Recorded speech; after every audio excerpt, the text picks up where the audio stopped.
Hello दोस्तों, मैं दीपक राजपूत आप सभी का अपने यूट्यूब चैनल पर स्वागत करता हूं। आज हम लोग पढ़ने वाले हैं साइंस का एक महत्वपूर्ण टॉपिक लाइट, जिससे बहुत सारे एग्जाम से बहुत सारे क्वेश्चंस बनते हैं। तो आइए उन सभी क्वेश्चनों को देखते हैं, क्या क्या क्वेश्चन बनते हैं और उनको डिटेल से भी जानते हैं। तो देखो, सबसे पहले हम जानते हैं लाइट। लाइट है क्या? लाइट का मतलब प्रकाश। प्रकाश है क्या? प्रकाश होता क्या है? प्रकाश देखो, जिसकी सहायता से हम वस्तुओं को देखते हैं, जिसकी सहायता से हम वस्तुओं को देखते हैं वह प्रकाश कहलाता है। जैसे कि हम आपको देख रहे हैं, तो वो क्या, किसकी वजह से देख रहे हैं? प्रकाश है इसलिए देख पा रहे हैं। अगर प्रकाश ना होता तो हम आपको ना देख पाते। तो जिसकी सहायता से हम वस्तुओं को देख रहे हैं वो प्रकाश कहलाता है। किस प्रकार से? देखो, जैसे कि मान लो बाहर कोई रखा हुआ एक मार्कर को हम देखते हैं, तो मार्कर को देख लेते हैं। उसका कारण यह है कि प्रकाश की किरणें पहले आकर के मार्कर में पड़ती हैं, उसके बाद हमारे आंखों में टकरा करके जाती हैं। मार्कर में पड़ने के पश्चात हमारी आंखों तक जाती हैं, तब हमारी आंखें उसे देख पाती हैं, अन्यथा ना देख पाए। जैसे देखो, एक एग्जांपल ले लेते हैं। जैसे हम नाइट में होते हैं, नाइट में मान लो मिरर देख रहे हैं। नाइट में क्या देख रहे हैं? मिरर देख रहे हैं। हम अपने फेस पर लाइट मारेंगे तभी हमारा फेस मिरर में दिखाई देगा। जब हम फेस पर लाइट मारेंगे तभी हमारा फेस मिरर पे दिखाई देगा। किस प्रकार से? हमारे फेस की किरणें मिरर में पड़ेंगी टकरा करके, और वे किरणें फिर आंखों में आएंगी, तभी हमारा फेस दिखाई देता है। अगर हम डायरेक्टली क्या कर दें, मिरर को लाइट में रख दें, मिरर को लाइट में रख दें और हम अंधेरे में खड़े रहें, तो हमारा चेहरा क्या दिखाई देगा? नहीं दिखाई देगा। क्यों नहीं दिखाई देगा? क्योंकि हमारे चेहरे पर प्रकाश पड़ ही नहीं रहा है, जो वस्तु है उस पर प्रकाश पड़ ही नहीं रहा है, तो हम कहाँ देख पाएंगे? तो कहेंगे कि प्रकाश की सहायता से हम वस्तुओं को देखते हैं, अर्थात जिसकी सहायता से हम वस्तुओं को देखते हैं उसे प्रकाश कहते हैं। उम्मीद करते हैं आप लोग प्रकाश समझ गए होंगे कि प्रकाश क्या होता है। उसके बाद जान लेते हैं, कुछ वस्तुएं होती हैं प्रदीप्त और कुछ होती हैं अदीप्त। कुछ वस्तुएं होती हैं प्रदीप्त और कुछ होती हैं अदीप्त। तो जान लेते हैं कि प्रदीप्त क्या होती हैं और अदीप्त वस्तुएं क्या होती हैं। प्रदीप्त वस्तुएं वे होती हैं जो स्वयं प्रकाश उत्पन्न करती हैं, जो स्वयं प्रकाश उत्पन्न करती हैं। जैसे कि सूर्य। सूर्य हमारा क्या है? प्रदीप्त है, क्योंकि इसको प्रकाश उत्पन्न करने के लिए किसी दूसरे माध्यम की जरूरत नहीं पड़ती है, किसी और की जरूरत नहीं पड़ती है। तो ये हमारा क्या हो जाएगा? प्रदीप्त। जो स्वयं प्रकाश उत्सर्जित करता है उसे हम प्रदीप्त कहते हैं। क्या कहते हैं? प्रदीप्त। जैसे सूर्य, जैसे सूर्य, और हो गया टार्च भी हो गई। उसी प्रकार से जुगनू, आप लोगों ने जुगनू देखा होगा ना, नाइट में जो निकलते हैं, वो जुगनू भी प्रदीप्त वस्तु का एक एग्जाम्पल है। और फिर बात करें अगर अदीप्त अदीप्त वस्तु, तो अदीप्त वस्तुएं वे होती हैं जो पहले किसी से प्रकाश ले लेती हैं, जो पहले किसी दूसरे से प्रकाश ले लेती हैं, अवशोषित कर लेती हैं, उसके पश्चात प्रकाश का उत्सर्जन करती हैं। पहले किसी दूसरी वस्तु से प्रकाश का अवशोषित कर लेती हैं, फिर वो क्या करती हैं? उसे उत्सर्जित करती हैं। तो वे वस्तुएं कहलाती हैं अदीप्त वस्तुएं। जैसे चंद्रमा। अब चंद्रमा में क्या होता है? चंद्रमा पहले देखो, समझ लो थोड़ा सा। मान लो क्या हुआ, ये सूर्य हुआ, इसके चारों ओर क्या होता है? ऐसे हमारी पृथ्वी चक्कर लगाती, ये हमारी पृथ्वी हो गई, और पृथ्वी के चारों ओर क्या करता है? चंद्रमा ऐसे चक्कर लगाता है। चंद्रमा ऐसे चक्कर लगाता है। मान लो ये हमारी पृथ्वी हुई, ठीक, पृथ्वी हुई, तो चंद्रमा क्या होता है? यहां पर है मान लो चंद्रमा, तो क्या होता है? सूर्य का प्रकाश जब चंद्रमा में पड़ेगा तो इस भाग में पड़ेगा, तो वही भाग में दिखाई देता है। कहने का मतलब, पहले सूर्य से चंद्रमा प्रकाश ले लेता है, पहले सूर्य से चंद्रमा प्रकाश अवशोषित कर लेता है, उसके बाद वह उत्सर्जित करता है। अच्छा, थोड़ा एक्स्ट्रा जान लेते हैं, एक्स्ट्रा कुछ बातें। देखो, जैसे हम देखते हैं कभी थोड़ा सा चंद्रमा दिखाई देता है, कभी पूरा दिखाई देता है, कभी उससे भी कम, कभी ज्यादा। ऐसा कैसे होता है? देखो, जब चंद्रमा पृथ्वी के चारों ओर चक्कर लगा रहा है, अगर यहां पर होगा तो इस भाग में प्रकाश पड़ेगा सूर्य का, सूर्य का प्रकाश इस भाग में पड़ेगा, तो यही भाग हमारा चमकेगा, यही भाग दिखाई देगा। अगर मान लो चंद्रमा यहां पर है, चंद्रमा यहां पर है, तो इसका मतलब सूर्य का सारा भाग चमकता है, पूरा भाग चमकता है। क्यों? क्योंकि सूर्य की किरणें सारे चंद्रमा पर पड़ती हैं।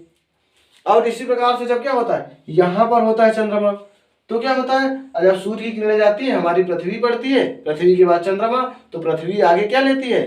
ढक लेती है चंद्रमा को, चंद्रमा को ढक लेती है, तो वहां तक सूर्य की किरणें जा ही नहीं पाती चंद्रमा तक। जब चंद्रमा पर जाएंगी नहीं तो वह हमारा चंद्रमा दिखाई ही नहीं देगा, तब ये चंद्रमा दिखाई ही नहीं देगा। इसी प्रकार से जब मान लो यहां पर आता है तो फिर थोड़ा थोड़ा क्या थोड़ा थोड़ा दिखाई देता है, हल्का हल्का, जैसे इस तरफ बढ़ता है वैसे पूरा पूरा, फिर यहाँ जब आ जाता है फिर वहां पर गायब हो जाता है। ये सिस्टम चलता है चंद्रमा में। तो चंद्रमा क्या है, एक अदीप्त वस्तु है जो कि सूर्य से पहले प्रकाश का अवशोषण करती है, फिर उसके बाद उत्सर्जित करती है। पहले ले लेती है सूर्य से प्रकाश, उसके बाद उत्सर्जित करती है। तो हम लोग समझ गए हैं कि प्रदीप्त वस्तुएं क्या होती हैं और अदीप्त वस्तुएं क्या होती हैं। आइए उसके आगे थोड़ा सा जानते हैं।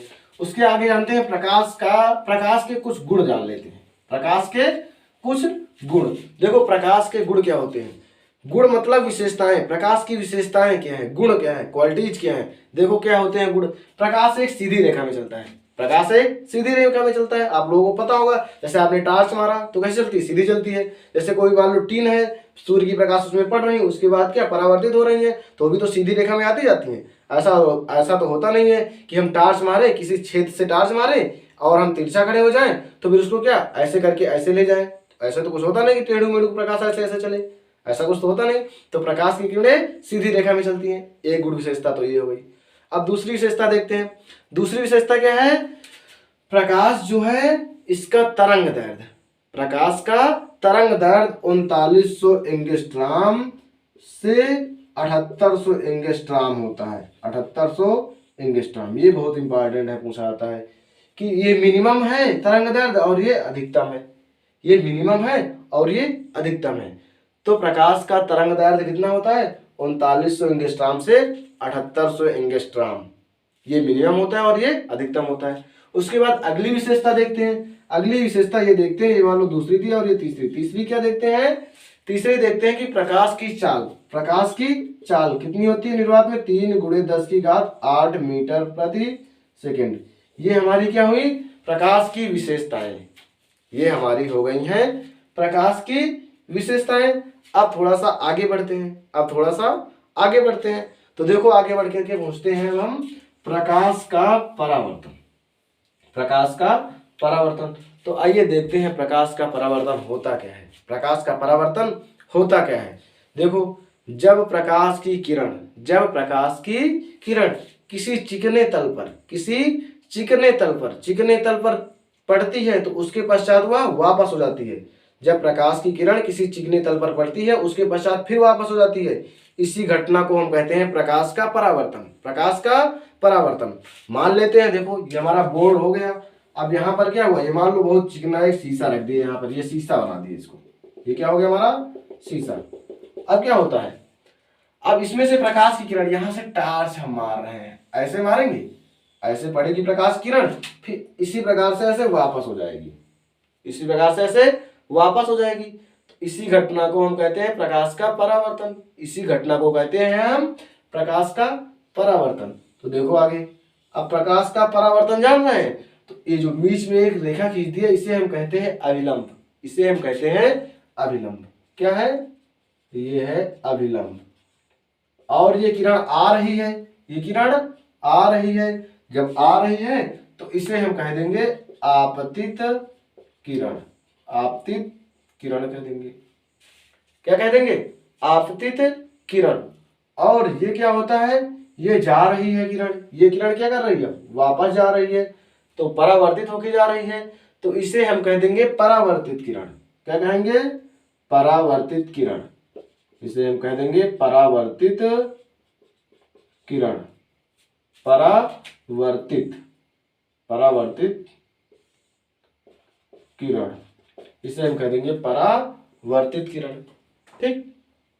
अब देखो ये प्रकाश का परावर्तन हुआ कि जब प्रकाश की किरण किसी चिकने तल पर पड़ती है उसके पश्चात वह उसी माध्यम में पुनः वापस हो जाती है, तो इस घटना को हम प्रकाश का परावर्तन कहते हैं। इस घटना को प्रकाश का परावर्तन कहते हैं। इसके बाद जान लेते हैं प्रकाश के परावर्तन के नियम। इसके बाद जानते हैं हम प्रकाश के परावर्तन के नियम। देखो प्रकाश के परावर्तन के नियम क्या होते हैं। नियम क्या होते हैं, देखो नियम किससे कहते हैं, जो प्रकाश के गुण होते हैं उसी से संबंधित कुछ बातें बता देते हैं वैज्ञानिक, उन्हीं को हम नियम कहते हैं। उन्हीं को नियम कहते हैं, जिन्हें आप लोग भी जानते हैं कि अगर टार्च का यहाँ से मार रहे हैं, जितना ही तिरछा करेंगे उतना वो तिरछा जाएगी, जितना ही सीधा मारेंगे उतना ही सीधा लौट के जाएगी। यही तो होता है, आपको भी पता होगा। टार्च किसी चिकने तल पर मारेंगे, अगर ऐसे मार रहे हैं तो ऐसे वापस हो जाएगी, दूर से मारेंगे तो दूर को जाएगी। यही तो होता है, अब इसी को हम बोल देते हैं प्रकाश के परावर्तन का पहला नियम। देखो कैसे, देखो क्या कहते हैं, और ये तीनों क्या होते हैं, एक ही बिंदु पर होते हैं। देखो ये प्रकाश की आपतित किरण हो गई, ये क्या हुई, आपतित किरण, और ये क्या हुआ, परावर्तित किरण। ये क्या हुई, आपतित किरण, ये हुई परावर्तित किरण, तथा ये हुआ आपतन बिंदु, इसे कहते हैं, इसे कहते हैं आपतन बिंदु। ये है आपतन बिंदु। देखो आपतित किरण, परावर्तित किरण, आपतन बिंदु पर खींचा गया ये अभिलंब, तीनों एक ही तल पर होते हैं। सही है ना, ये भी देखो, ये भी देखो, ये भी देखो, और ये क्या है, तीनों एक ही तल पर होते हैं। यही हो गया प्रकाश के परावर्तन का पहला नियम। आपतित किरण, परावर्तित किरण तथा अभिलंब तीनों एक ही तल पर होते हैं। बस यही हो गया प्रकाश के परावर्तन का पहला नियम। अब देखो, अब ये आ रहा है, ठीक, ये आ रहा है ना, तो इसे आपतन कोण कह देते हैं, आई कह देते हैं, ठीक। और ये जा रहा है किरण, तो इसे परावर्तन कोण आर मान ले देते हैं, क्या कहते हैं, आर, ठीक।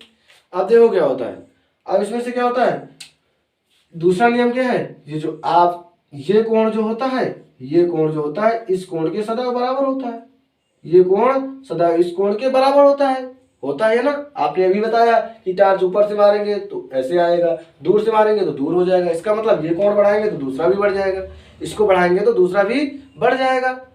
यही कहलाता है दूसरा नियम, यही कहलाता है दूसरा नियम, ठीक। देखो पहला नियम भी आप लोग पढ़ चुके हैं कि पहला नियम क्या होता है और दूसरा नियम क्या होता है। देखो अब इसके बाद पढ़ते हैं गोलीय दर्पण।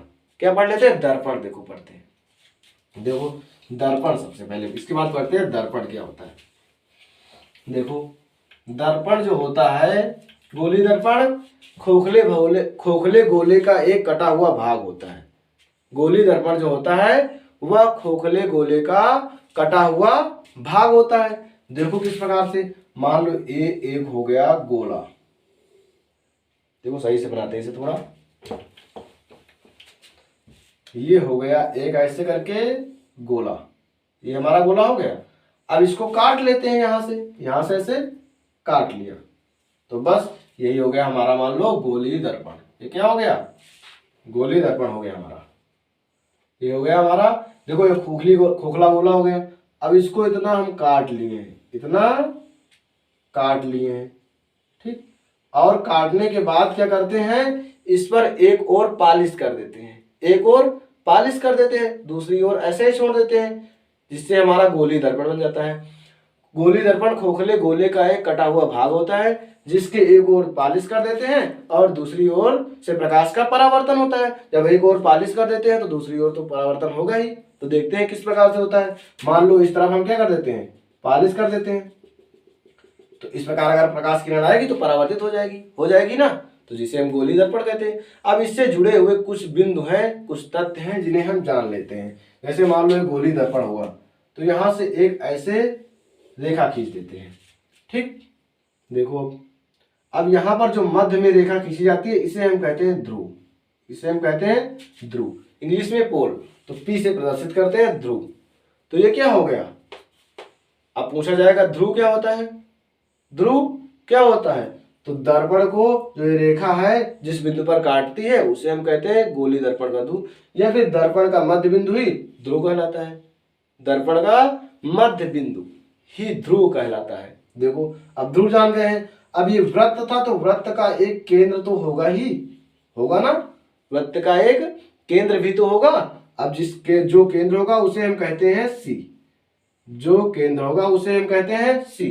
सी का मतलब वक्रता केंद्र, तो अब हम कह देंगे वक्रता केंद्र। क्वेश्चन पूछा गया मान लो कि वक्रता केंद्र क्या होता है, वक्रता केंद्र क्या होता है, तो हम कह देंगे कि गोलीय दर्पण का केंद्र ही वक्रता केंद्र कहलाता है। जिस गोलीय दर्पण जिस खोखले गोले का कटा हुआ भाग होता है उसी का केंद्र ही वक्रता केंद्र कहलाता है। गोलीय दर्पण जिस खोखले गोले का कटा हुआ भाग होता है उसी का केंद्र ही वक्रता केंद्र कहलाता है। इस प्रकार से हम जान जाएंगे कि वक्रता केंद्र क्या होता है। अब वक्रता केंद्र भी जान गए, तो अब जान लेते हैं ये फोकस दूरी क्या होती है। फोकस दूरी क्या होती है, तो देखो फोकस दूरी को हम F से डिनोट करते हैं। तो जो वक्रता केंद्र है ये और ये जो ध्रुव है, इनके बीच की दूरी जो होती है उसकी आधी दूरी पर उसके आधी दूरी पर एक बिंदु F होता है, एक बिंदु F होता है जिसे हम कहते हैं फोकस दूरी, जिसे हम कहते हैं फोकस दूरी। देखो ये क्या हुआ, यहां से यहां तक की पूरी दूरी को हम R लिखते हैं। ये मान लो कितनी दूरी हुई R, तो इसकी आधी दूरी पर ये क्या हुआ बिंदु F, जिसे ही हम फोकस दूरी कहते हैं। तो ये दूरी क्या हो जाएगी, R/2 हो जाएगी, R/2 हो जाएगी।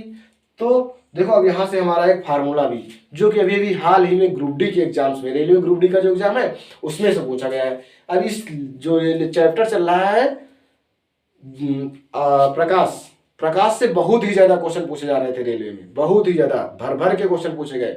और उनमें से देखो बहुत सारे क्वेश्चन जो पढ़ रहे हो इसी से बनते हैं, इन्हीं सभी से बनते हैं। जो लोग डिटेल से पढ़ रहे थे उनको तो अच्छा है, बढ़िया से बना लिए क्वेश्चन, और जो लोग केवल बुकों से रट रहे थे ऑप्शनली, वो कुछ भी नहीं कर पाए। इसलिए डिटेल से आप जरूर पढ़िए, साइंस को मैथ को जो भी हो वो डिटेल से जरूर पढ़िए। अगर डिटेल से आपने पढ़ लिया तो उससे बहुत सारे क्वेश्चन बनते हैं और वो क्वेश्चन आप बना लेंगे, उससे ऑब्जेक्टिव आप बना लेंगे। तो देखो ये क्या है, एफ जो होता है वक्रता केंद्र, इन दोनों के बीच की दूरी के आधी दूरी पर होता है। तो देखो पूरी दूरी R होती है, F बराबर क्या होता है, देखो यहाँ से R/2 हो जाएगा, F बराबर हो जाएगा R/2। यही क्या होता है, फोकस दूरी तथा वक्रता त्रिज्या में संबंध होता है, फोकस दूरी तथा वक्रता त्रिज्या में संबंध होता है। और इससे जो है बहुत सारे क्वेश्चन बनते हैं, इस फार्मूले से भी बहुत सारे न्यूमेरिकल्स भी बनते हैं और क्वेश्चंस भी बनते हैं। जैसे क्या होता है, मान लो किसी दर्पण की फोकस दूरी को हम दोगुना कर दें, फोकस दूरी को दोगुना कर दें तो वक्रता त्रिज्या पर क्या प्रभाव पड़ेगा, वक्रता त्रिज्या पर क्या प्रभाव पड़ेगा। देखो डायरेक्टली प्रोपोर्शनल है, F प्रोपोर्शनल, इसे R हम लिख सकते हैं। अगर हम इसको दोगुना करेंगे तो ये भी दोगुना हो जाएगी। डायरेक्टली प्रोपोर्शनल का मतलब यही होता है, समानुपाती का मतलब है, इसे हम दोगुना कर देंगे तो ये भी दोगुना हो जाएगी। यही क्वेश्चन तो पूछा गया था अभी रेलवे में। ठीक, ऐसे इसको हम 4 गुना कर देंगे तो ये भी हमारा 4 गुना हो जाएगा। इन दोनों में से एक को बढ़ाएंगे तो दूसरा अपने आप बढ़ जाएगा। ठीक, तो देखो गोली दर्पण में से हमने क्या पढ़ लिया, ध्रुव पढ़ लिया। ध्रुव क्या होता है, फोकस क्या होता है, मुख्य फोकस क्या होता है, वक्रता केंद्र क्या होता है, वक्रता केंद्र क्या होता है। फिर इसके बाद गोली दर्पण जो होता है 3 प्रकार का होता है। ठीक, कितने प्रकार का, 3 प्रकार का। एक होता है समतल दर्पण, एक होता है उत्तल दर्पण और एक होता है अवतल दर्पण। तो आइए जानते हैं क्या होते हैं ये सब। देखो तो जान लेते हैं कि हम सबसे पहले अवतल दर्पण क्या होता है, अवतल दर्पण क्या होता है और इससे जुड़े हुए कितने ऑब्जेक्टिव्स बन सकते हैं उनको भी देख लेते हैं। फिर उत्तल दर्पण क्या होता है, उससे बने हुए जितने भी ऑब्जेक्टिव बनेंगे उनको भी देख लेते हैं। देखो जैसे मान लो ऐसे हम बनाते हैं, ये एक हो गया गोली दर्पण, ये हो गया एक गोली दर्पण।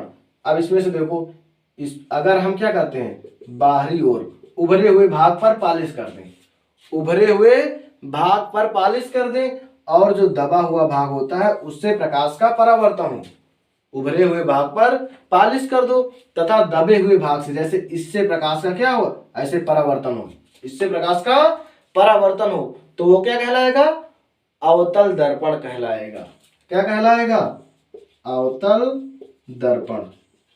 देखो एक बार से और जान लो, अवतल दर्पण इस प्रकार से अवतल दर्पण का चित्र होता है। उभरे हुए भाग पर पालिश होती है और दबे हुए भाग से प्रकाश का परावर्तन हो तो वह दर्पण अवतल दर्पण कहलाता है, वह दर्पण अवतल दर्पण कहलाता है। देखो अब उत्तल दर्पण को देख लेते हैं। देखो चाहे ऐसे हम बनाते हैं, चाहे इस प्रकार से बनाते हैं। अब इसमें से क्या, इसमें से हम करते हैं कि दबे हुए भाग पर पालिश कर देते हैं, इस भाग पर पालिश कर देते हैं, मान लो ऐसे से। ठीक, और इस भाग से प्रकाश का परावर्तन हो, उभरे हुए भाग से प्रकाश का परावर्तन हो तो वह कहलाता है उत्तल दर्पण, उत्तल दर्पण। देखो जिसके दबे हुए भाग पर पालिश हो तथा उभरे हुए भाग से प्रकाश का परावर्तन हो तो वह कहलाता है उत्तल दर्पण। क्या कहलाता है, उत्तल दर्पण। और अवतल दर्पण क्या होता है, उभरे हुए, इसका जस्ट उल्टा अपोजिट क्या होता है, उभरे हुए भाग पर पालिश कर दिया जाए और दबे हुए भाग से प्रकाश का परावर्तन हो तो वो कहलाता है अवतल दर्पण। ठीक, अब इनसे जुड़े हुए कुछ क्वेश्चंस बनते हैं जिन्हें आइए देख लेते हैं। जैसे आपकी बाइक होती है, मोटरसाइकिल, अब इसमें से बताइए, जो बैक देखने वाला, पीछे देखने वाला एक मिरर होता है, बैक मिरर, पीछे देखते हैं, उसमें कौन सा दर्पण प्रयोग किया जाता है? ये बहुत ही ज्यादा एग्जाम्स में, कंपटीशन में बहुत ज्यादा पूछा जाता है। वनडे एग्जाम्स जो है उनमें से बहुत ज्यादा क्वेश्चन पूछा जाता है कि जो आपकी बाइक का मिरर होता है, बैक देखने वाला, उसमें से कौन से दर्पण का प्रयोग किया जाता है? ऑप्शन दे देते हैं, अवतल दर्पण, उत्तल दर्पण, समतल दर्पण, और ननाबीज कर देते हैं, या फिर लेंस का नाम एक दे देंगे।